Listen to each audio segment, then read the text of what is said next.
হৈছে এই ঘটনা।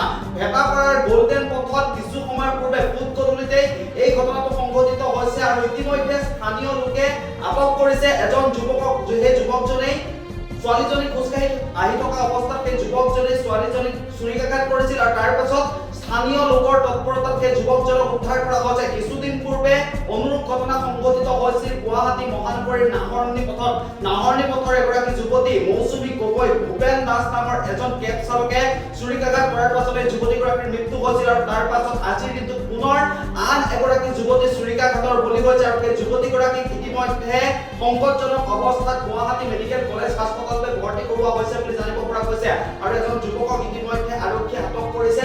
স্থানীয় লোকৰ তৎপৰতাত যুৱকজনক আটক কৰা হৈছে। যুৱতী মহিলাসকল সাৱধান হওক। গুৱাহাটী মহানগৰীত যিসকল লোকে বা যিসকল যুৱতী বা মহিলাই বাস কৰি আছে তেওঁলোক এতিয়াৰ পৰা সাৱধান হওক, কাৰণ এটাৰ পাছত আন এটা জঘন্য আৰু নৃশংস ঘটনা সংঘটিত হৈ আহিছে গুৱাহাটীৰ যুৱতীৰ সৈতে।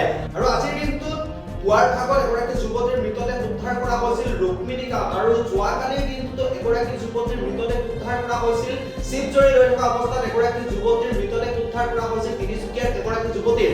আজিৰ দিনটোত পুনৰ পুৱাৰ ভাগত এগৰাকী যুৱতীৰ মৃতদেহ উদ্ধাৰ কৰা হৈছে ভাড়াঘৰৰ ভিতৰত ৰুক্মিণী গাঁৱৰ এটা ভাড়াঘৰ।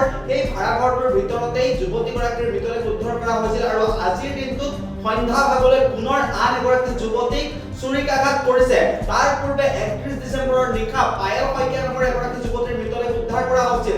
তাৰ পূৰ্বতে কিছুদিন পূৰ্বে মৌচুমী গগৈ ভূপেন দাসে চুৰিকাঘাত কৰিছিল, যাৰ ফলত ভূপেন দাসৰ মৃত্যু হৈছিল আৰু তাৰ পাছত ক্ৰমান্বয়ে এগৰাকীৰ পাছত আনগৰাকী যুৱতী ভিন্ন ধৰণৰ এনে জঘন্য ঘটনাৰ বলি হৈছে আৰু তাৰ পাছত পুনৰ আজিৰ দিনটোত এগৰাকী যুৱতীক মহানগৰীৰ মাজমজিয়াৰ দৰে এটা ঠাই গুৱাহাটীৰ ভেটাপাৰাৰ যিটো গোল্ডেন পথ, সেই গোল্ডেন পথৰ সমীপতে এজন যুৱকে ইতিমধ্যে যুৱতীগৰাকীক চুৰিকাঘাত কৰাৰ ফলত যুৱতীগৰাকী চিকিৎসাধীন হৈ আছে আৰু সেই যুৱকজনক ইতিমধ্যে স্থানীয় লোকে আটক কৰিছে বুলি জানিব পৰা গৈছে আৰু যুৱতীগৰাকীৰ অৱস্থা সংকটজনক বুলি জানিব পৰা গৈছে। গতিকে যিসকল মহিলা বা যুৱতী গুৱাহাটী মহানগৰীত বাস কৰে তেওঁলোক সাৱধান হওক। বিনা কাৰণত নিশাৰ ভাগত বিশেষকৈ আপুনি ঘৰৰ পৰা বাহিৰলৈ নোলাব। ভিন্ন কাৰণত আজিৰ তাৰিখত যুৱতী মহিলাসকল যেন মুঠেও সুৰক্ষিত নহয় গুৱাহাটী মহানগৰীত। এটাৰ পাছত আন এটা নৃশংস ঘটনাই এতিয়া চিন্তিত কৰি তুলিছে গুৱাহাটী মহানগৰীত বাস কৰা প্ৰত্যেকগৰাকী যুৱতী আৰু মহিলা।